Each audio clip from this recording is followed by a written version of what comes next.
Hi, it's Tim Hagen from Progress Coaching, and welcome to another episode for the Coaching Conversations podcast.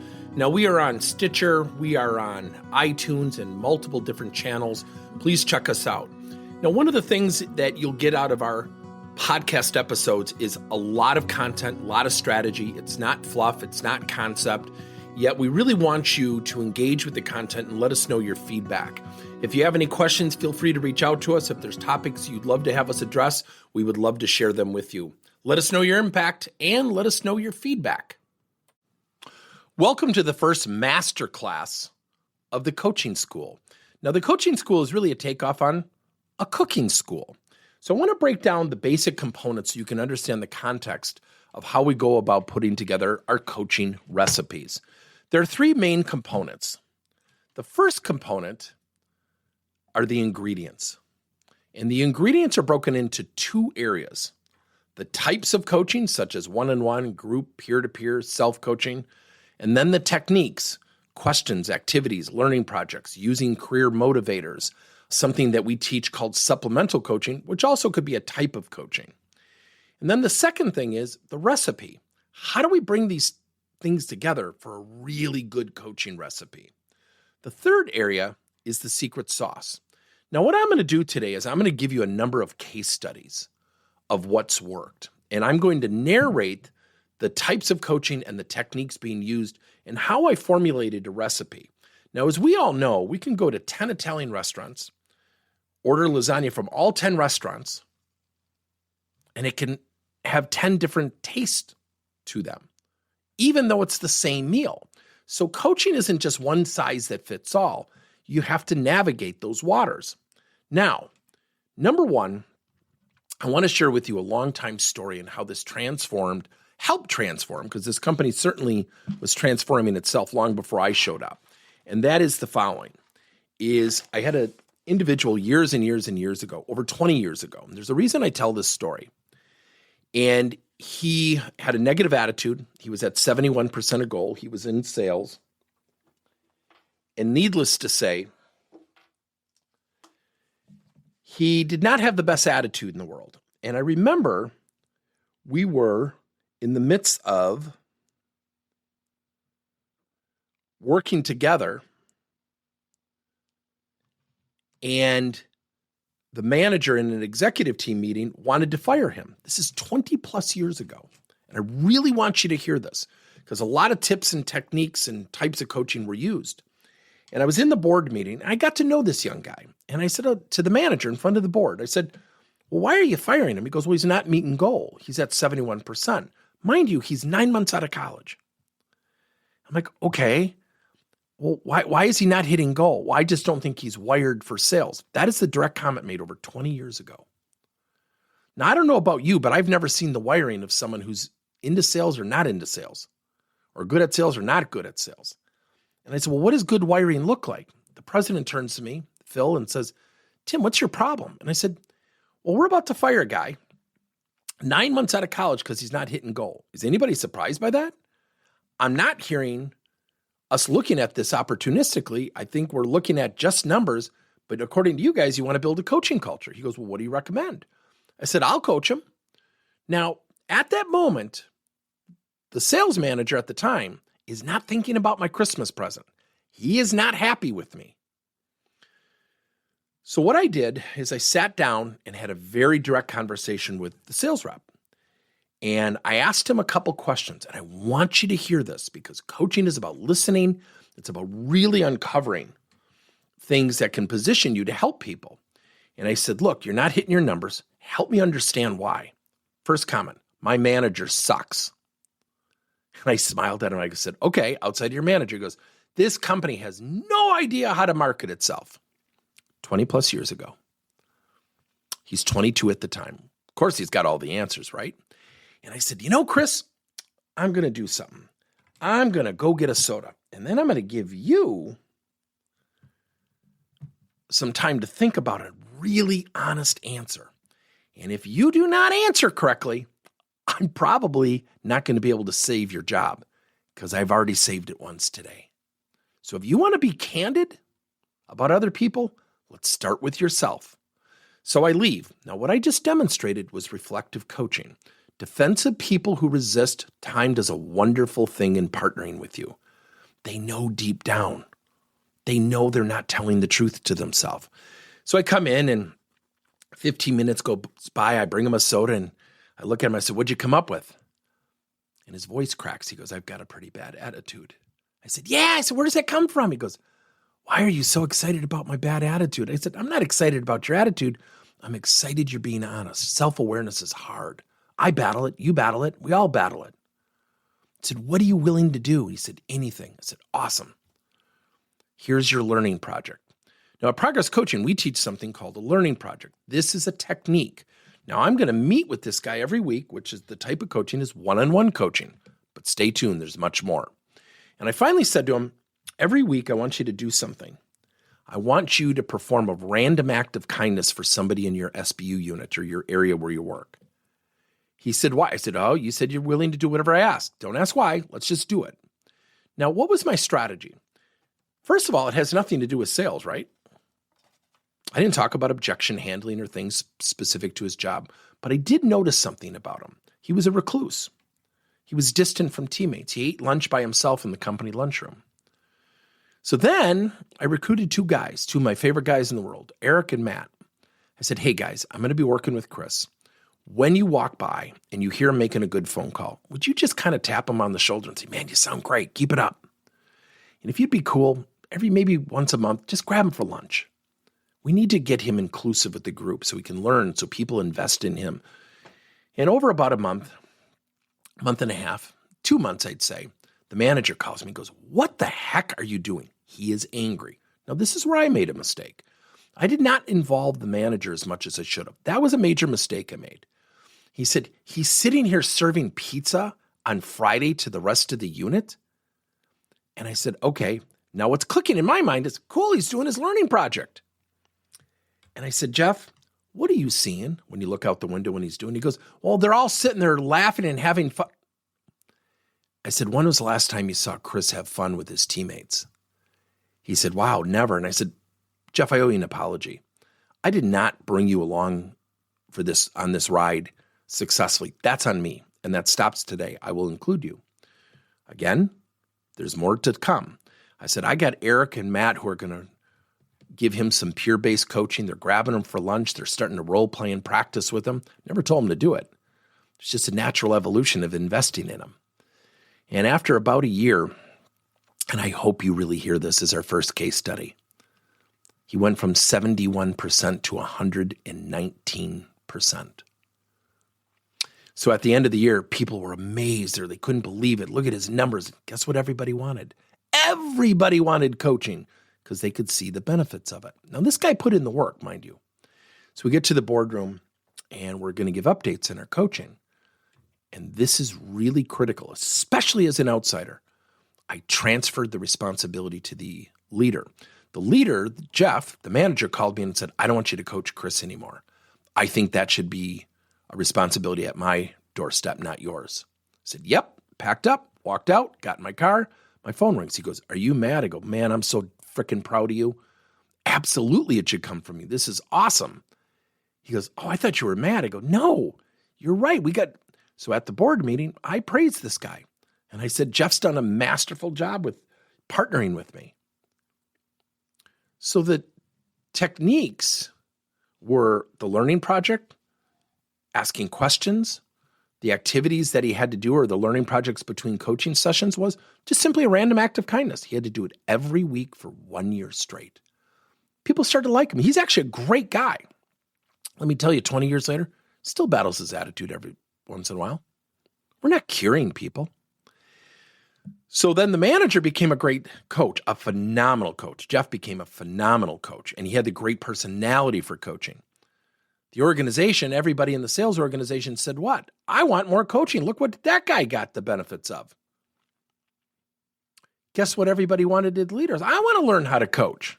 A coaching culture was born. That company is called the Inpro Corporation in Muskego, Wisconsin. Phenomenal CEO at the time, phenomenal CEO, right now. Phenomenal.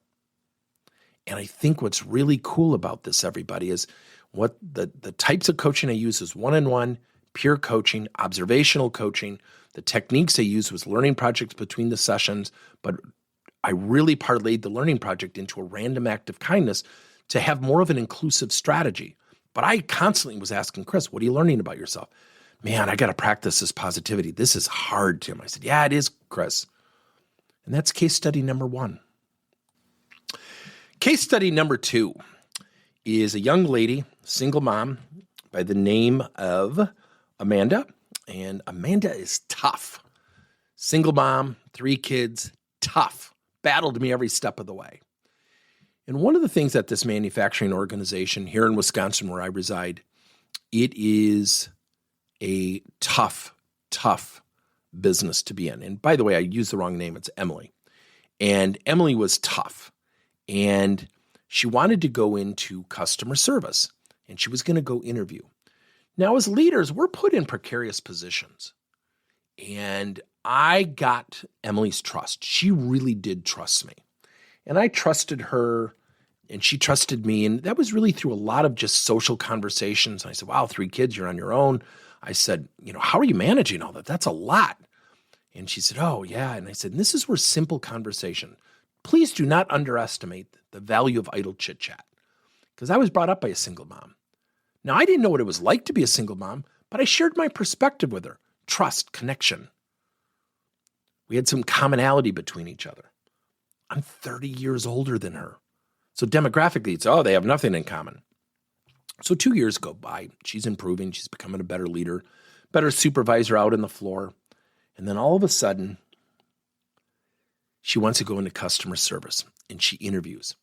Now, if you have not read the book by Tasha Eurich, Insight, read it. It's a New York Times bestseller. It's a dry book in my estimation, but Tasha does some brilliant work on self-awareness. And that is really a major part of her business and her focus. I love it because I've said for 32 years, coaching is simply a 2-step process. Number 1, it's getting someone to look in the mirror. Number 2 is getting people to take action on number 1. Very few people do number 1 arbitrarily on their own. When Tasha did her research, she said 95% of the people in her survey said, yes, I'm highly self-aware. When she tested them, only 10% were. Think about that.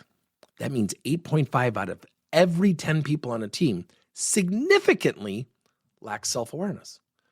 So if you go up to someone and say, John, you got a crappy attitude, John doesn't go, you're right. I knew I had an issue. Thank you so much. I bet you're laughing. So with Emily being tough, there was some resistance there. And I walked into the lunchroom. She had her interview for a customer service job. And I want you to hear this because this is the power of coaching. She's talking to 2 or 3 other ladies. She goes, yeah, the interview stunk. The guy was attacking me the whole interview. And I'm like, attacking you? What do you mean attacking you? So I stood behind her. And the other ladies could see me, but Emily could not. So she turned around. She goes, I didn't know you were there. I said, he attacked you? He got you in a headlock? He gave you noogies on the head? Well, no, I just felt, and I want you to hear this, there will be moments in conversations that give you the door to walk through. What she was doing was emotionally reacting. We teach a whole segment called emotional interpretation. When I don't feel good about something, I'm going to react and I'm going to interpret. He attacked. I'm going to articulate. I'm going to take it out of context. So I asked her again. I said, did he throw you up the wall? Did he open the window and try to push you out? Tim, you're being ridiculous. I just was really upset. I said, no. You just told 3 people who have now left that he attacked you. I thought he physically assaulted you. Tim, I didn't say that. I go, you didn't give clarity either. So 3 people just left this conversation, Emily.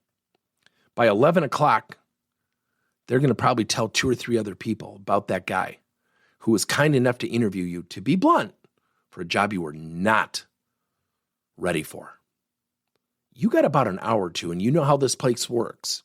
So she goes upstairs due to my coaching and my advice and goes in, tells the guy what happened. He starts laughing. She goes, what are you laughing at? He goes, well, I could tell you're upset. He goes, do you know why I interviewed you? She said, no.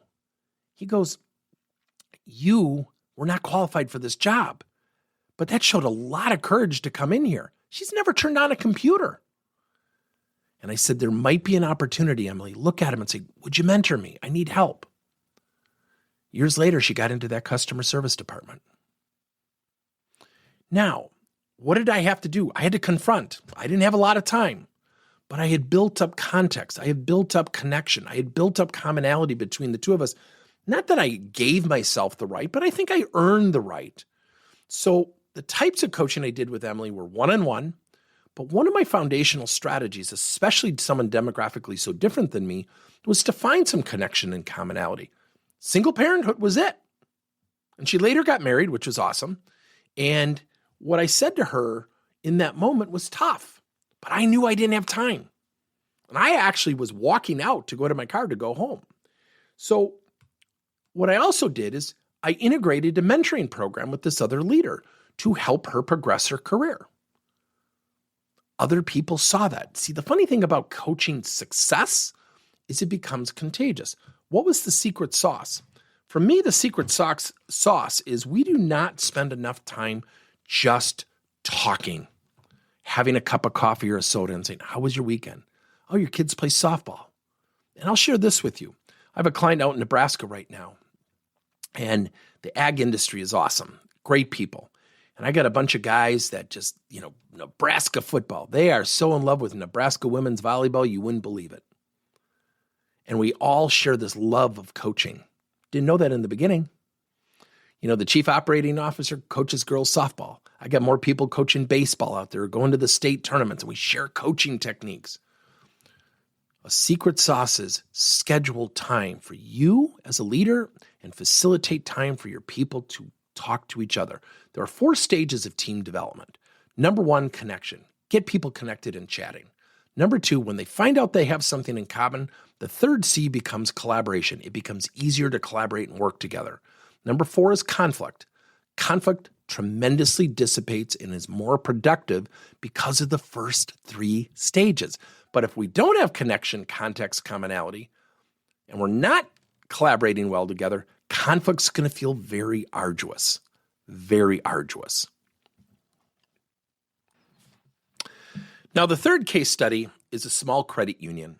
And I don't have their permission, so I'm not going to use their name, but there are 2 people that I work with, Courtney and Derek, and they had just shared with me some of the success they've had the last 3 years, and my jaw dropped. This is not a huge credit union, but they had produced hundreds and hundreds and hundreds of referrals, which is a mainstay in the credit union industry. We want the front line, the tellers, to give referrals for mortgages and lines of credit and other products that they have. It's a mainstay of existence in the banking and the credit union world.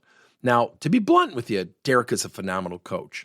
So when I think about types of coaching, he and Courtney, they do these visits to the branches, and they do group coaching, and then they facilitate peer-to-peer coaching. But I am the biggest fan, and this is the mantra of our company, is how do we indoctrinate coaching? Don't always use an outsider like me as your sole source of coaching. Position leaders to coach. These 2 do it phenomenally well. Now, the techniques is they make it fun. They do a lot of gamification. They use a lot of strength-based coaching, calling people into the office. Remember, the Gallup organization reports people engage 8 times more when we lead with their strengths. Yet when we ask people, what happens when an employee gets called into the office? What's their first impression? I've never had someone say anything other than something close to, I must be in trouble. We create that. What if we reversed it? You have more traction. The other thing is the techniques that they used was gamification, and some of their secret sauces were they would do coach the coach sessions with the leaders, with the employees. And that's not something I typically recommend because you can have 2 people talking at you and working with you, but they've made it work. When I shared with 2 federal credit unions, 20, 30, 40 times the size of this credit union, they couldn't believe how many referrals they were getting. They said, how are they doing that? I said, number 1, they use observational coaching as a type. They go look for the good stuff. Number 2, the branch managers have to do one-on-ones. Number 3, they always call people into the office for the good stuff. Number 4, they use handwritten notes. They put notes on the desk. Nonverbal coaching is awesome. And then when you get to the techniques, they asked a lot of questions that were self-awareness driven. I'll give you 3 of the questions that we teach. What did you specifically learn? What did you specifically learn about yourself that you're proud of? And what are 2 to 3 specific actions you're going to take based on that learning? They're transforming a culture. And so I thought things were going pretty well until I heard from Derek and Courtney. They go, there's a coaching buzz here. I'm like, really? Because I don't work there, right? I go, that's awesome. That's not because of Tim Hagen and Progress Coaching. That's because one of the types of coaching and one of the strategies we have, and I would put it into the category of our secret sauce, is the coach expertise internally. Spreads the gospel, but more importantly, spreads the expertise and the conversations leaders need to have with somebody outside of this thing called the vendor, which I played that role, or hopefully a partner. You get the idea. Those are our 3 case studies. Now, some of you might be thinking, okay, well, how do I use all this? Number 1, join our school. Get into the fee-based. It's inexpensive. We give you our full-blown Progress Coaching course as a part of it, which I don't even think is mentioned on the site, which it should be. Number 2, we give you coaching badges to complete every single month where you can expand your expertise. The value to you is the coaching becomes easier and easier. Number 3 is these stories are not for every client. And what I mean by that is not every one of our clients has been gloriously successful. Creating coaching, leaders as coaches, coaching cultures takes time. I lose deals when people say, how long before you build a coaching culture? Here's what's going. I just had this with a company. They said, for 15 years, we've had this really arduous, people don't trust each other. How long will this take? Now, I want you to hear this. It was a VP of operations. I said 3 to 4 years to really start to gain traction. He goes, wow, that's way too long. I said, well, wait a minute.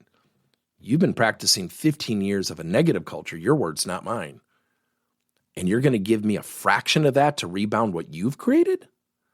And he looked at me and goes, wow, that was a gut punch. And I said, well, I meant it as that. And he started laughing and we had a great conversation. He goes, I said, we have to get back to level 0. You're at a -5. He said, boy, I didn't even think of it that way. I said, what you're saying is this has gone on too long. This is not going to be trusted right out of the gate. So coaching's tough. We got to get tough. And what I mean by tough is the grind. And one of the best books you can ever read is Grit by Angela Duckworth. Grit, guts, resilience, intensity, tenacity. And one of my great strengths, and I would say even a great fault, I will never give up. I probably overcoach. So those are our 3 case studies. The coaching school will always teach you how to craft your coaching recipes, what types of coaching are applicable, what techniques you should be using, how you can mold those together into a recipe that really makes sense, that's time sensitive. And more importantly, number 3, what are some of the secret sauces as it relates to the situation? That's the coaching school. I hope you'll join us. Thank you for listening to another episode of Coaching Conversations by Tim Hagen and Progress Coaching. Now, our company is always coming out with new and innovative solutions to help leaders coach their employees. And recently, we just created a new service called Coach to You, where leaders can pick and choose topics and assign 7 to 21-day programs for employees to learn and, more importantly, apply actions and then reflect and share what they're going to do going forward as a result of the learning. It's called Coach to You. We're literally bringing coaching to your employees.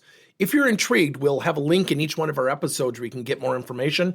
And again, thank you so much for listening to another episode.